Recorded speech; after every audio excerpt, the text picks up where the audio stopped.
traveling to Italy by plane or a train. You are looking for a movie to watch. With its storied landscapes rushing by outside the window, you find yourself drawn into the shadowed world of an Italian melodrama, Confidenza.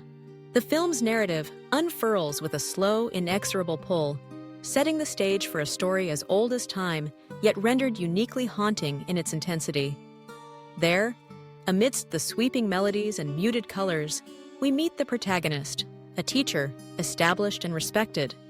His life defined by the quiet routines of academia, he is a man marked by age and experience, the lines on his face telling of a life spent in contemplation, perhaps even in solitude. His days are measured out in lectures and essays, the echo of footsteps in empty halls, and the subtle, unspoken hierarchies that exist within the institution.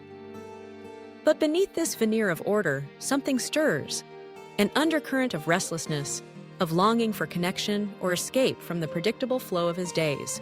Enter Teresa, a student on the cusp of adulthood. She is 18, legally recognized as an adult, yet her youth is palpable, a mixture of bravado and vulnerability. She is drawn to her teacher's intellect, his worldliness, the aura of authority that surrounds him. He, in turn, is captivated by her curiosity, her energy, and perhaps the reflection of his own lost youth. The bond that forms between them is electric and fraught, pulling them both into dangerous territory. The film does not shy away from the inherent imbalance in their relationship. Though Teresa is technically an adult, the power dynamic between student and teacher is unmistakable, casting a long shadow over their encounters. What begins as intellectual admiration slips into something more intimate, and the boundaries that should remain inviolate are crossed. The consequences are immediate. A sense of dread settles in, woven through the intense, swelling music that underscores every stolen glance and whispered conversation. For the teacher, the aftermath is not a simple matter of guilt or regret.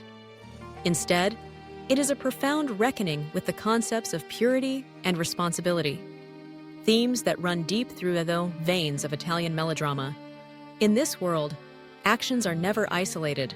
They ripple outward, touching lives and shaping destinies. The teacher's decision to end the relationship is less a choice and more an inevitability, a desperate attempt to claw back some semblance of moral order. He distances himself from Teresa, trying to shut the door on a chapter that should never have been written. He marries a colleague, a woman closer to his own age, someone who represents stability and respectability. Together, they build a family, brick by brick, in the hope that love and domesticity can cover over past transgressions. Yet, the specter of his former student lingers. Teresa is not so easily forgotten. She haunts him, her presence a constant reminder of the line he crossed and the innocence he betrayed. The music rises and falls in tandem with his turmoil, strings that thrum with anxiety, piano notes that echo his loneliness. His life becomes a study in contrasts, outwardly successful, inwardly fractured. The film lingers on his moments of quiet despair, the way he flinches at the sound of her name, the way he pauses at the threshold of his own home as if unsure whether he belongs. The family he creates becomes both sanctuary and prison, a place where secrets accumulate and fester. Teresa, for her part, is not merely a victim or a symbol. She is a living, breathing person, her pain and confusion rendered with aching clarity. She moves through the world changed, wiser perhaps, but also marked by a loss she cannot articulate.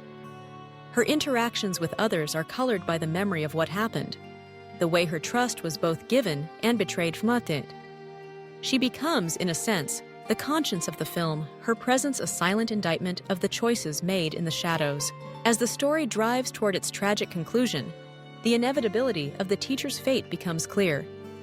In the tradition of Italian melodrama, there is often a reckoning, a moment when the weight of guilt and shame grows too heavy to bear. The teacher's suicide is not portrayed as a simple escape, but as the final, catastrophic consequence of a series of moral failures. It is the price paid for crossing boundaries that were meant to protect both himself and those around him. The film's ending is uncompromising, refusing easy answers or redemptions. The teacher's death leaves his family shattered, and Teresa adrift, forced to grapple with questions that may never have answers. What does it mean to be responsible for another's pain? How do we measure the cost of our actions, especially when they cannot be undone? Yet, within this darkness, there is a glimmer of something more, a recognition of the complexity of human nature and the enduring importance of conscience. The film suggests that purity is not simply the absence of wrongdoing, but the willingness to confront our own flaws, to seek forgiveness even when it seems unattainable. In the end, Confidenza remains with you long after the credits roll. It is a meditation on desire and duty, on the ways we deceive ourselves and those we love, and on the inexorable consequences of our choices. The music lingers in your mind, a reminder that even in tragedy, there is beauty to be found in the struggle for understanding and redemption. As you arrive in Italy, the echoes of the film mingle with the sights and sounds of the country itself, a place where history and emotion are never far from the surface. You carry with you the lessons of the story. That responsibility is both burden and blessing, that the past cannot be erased but must be acknowledged, and that in the end, it is how we face our own failings that defines us.